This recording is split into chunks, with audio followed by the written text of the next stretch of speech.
సృష్టికర్తకు సాష్టాంగ నమస్కారములు. నిరంతర జీవన ప్రయాణములో మన భారతావనిలో ఓంకారానికి ప్రధాన స్థానం కల్పించారు. భారతావనిలో మన భారత సంస్కృతిలో మొట్టమొదట ఓంకారం లేనిదే ఏ మంత్రం కూడా పఠించరు అన్న విషయాన్ని కూడా గమనించాలి. అందుకే ఈ ఓంకారం అనేది అకార ఉకార మకారముల యొక్క సమ్మేళనం అనేది కూడా గమనించాలి. ఈ యొక్క ఓంకారం చేయడం చేత మన యొక్క బాడీలో ఉన్నటువంటి 72 నాడులు కూడా యాక్టివేట్ అవుతూ ఉంటుంది. వీటన్నిటి కూడా యోగులు, సత్పురుషులు, యోగ పొంగువులు అందరూ కూడా నిరంతరం ఈ యొక్క ఓంకారాన్ని పఠించడం చేత కొన్ని వేల సంవత్సరాలు జీవించారు అన్న యొక్క సాక్ష్యాధారాలు కూడా మనం చూడవచ్చును.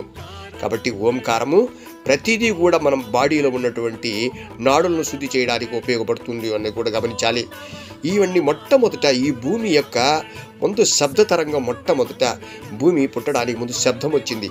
ఆ శబ్దమే ఓంకారం. కాబట్టి ఈ తరంగాలలో మొట్టమొదట చాలా ప్రధానమైనది ఓంకారం అనేది కూడా గమనించాలి. అందుకే ఇటీవల నాసా వాళ్ళు కూడా ప్రయోగాన్ని చేసి సూర్యునిలో నుంచి కూడా ఓంకారం జనిస్తూ ఉన్నది కూడా వెలుపుచ్చారు. కాబట్టి భారతావనిలో ప్రతి చోట ఆలయాల్లో కూడా ఓంకారం చేస్తారు. ప్రతి ఒక్కరు కూడా ప్రశాంతత కొరకు ఓంకారాన్ని పఠించాలి అన్నది విషయం గమనించాలి. సర్వే జనా సుఖినో భవంతు, లోకా సమస్త సుఖినో భవంతు. ఓం శాంతి.